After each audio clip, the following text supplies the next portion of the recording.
আজকে বানাবো আমি ফুটি বেগুন নিয়ে নিয়েছি, 3টে কাঁচা আম নিয়েছি, ধুয়ে নিচ্ছি।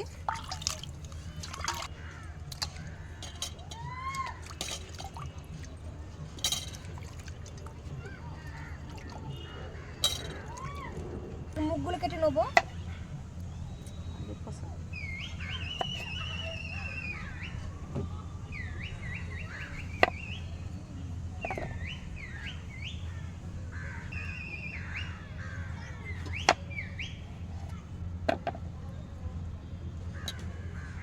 কাটা হয়ে গেছে, তো আমি কাঁচা আম দুটো কেটে নিচ্ছি।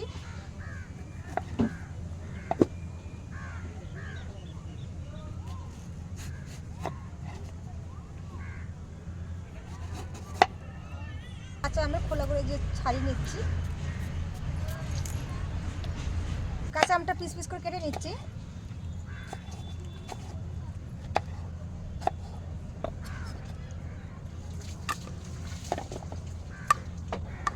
দেখুন আমটাকে এরকম ভাবে চামচ দিয়ে করলে বেরিয়ে আসে পুরো আমটা।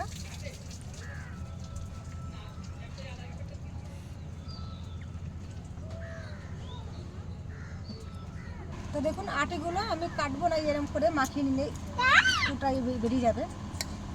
মিক্সি জলে দেখুন ঢেকে দিচ্ছি।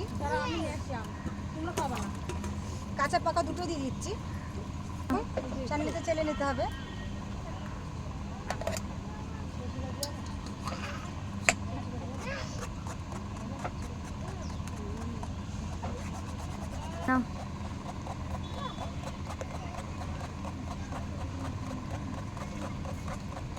পুরোটা ছেড়ে নিয়েছি, এবার চলুন আঁকাই যাই, আঁকাই বসাবো।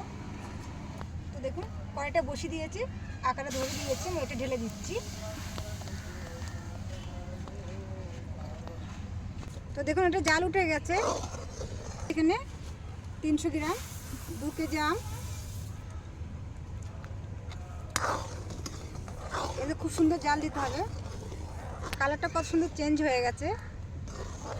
আমি অল্প একটু লবণ দিয়ে দিয়েছি, হাফ চামচ। স্বাদটা খুব ভালো আসবে এটাতে, একটুখানি 1 চামচ লবণ দেওয়াতে।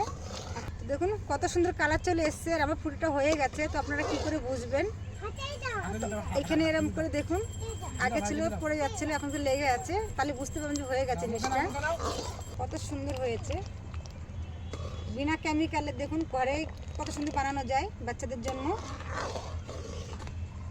কত সুন্দর কালার এসছে দেখুন, আর কতটা গাঢ় হয়ে গেছে। এবারে আপনারা যেরকম পাতলা খাবেন, গাঢ় খাবেন, সেটা আপনাদের হিসাব মতন করে খাবেন, খুব ভালো লাগবে। খেতে দেবো সাইডে, আপনাদের দেখাচ্ছি বানিয়ে পুরো কমপ্লিট করে। গামলার মধ্যে ঠান্ডা হয়ে গেছে, অনেকক্ষণ আগে রেখে দিয়েছি নিচে। ঠান্ডা কনকনি জল, আপনারা যেরকম পাতলা খাবেন, গাঢ় খাবেন, সেরকম করে মিশাবেন। তো দেখুন বরফ ঢেলে দিচ্ছি এর মধ্যে। তো দেখুন গ্লাসে ঢালছি, কত সুন্দর হয়েছে।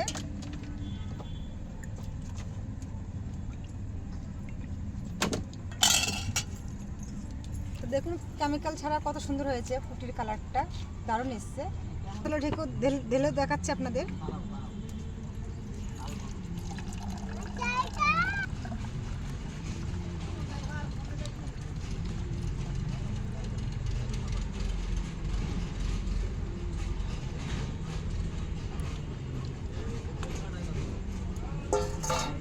তো দেখুন দোকানের মতন কালার এসছে।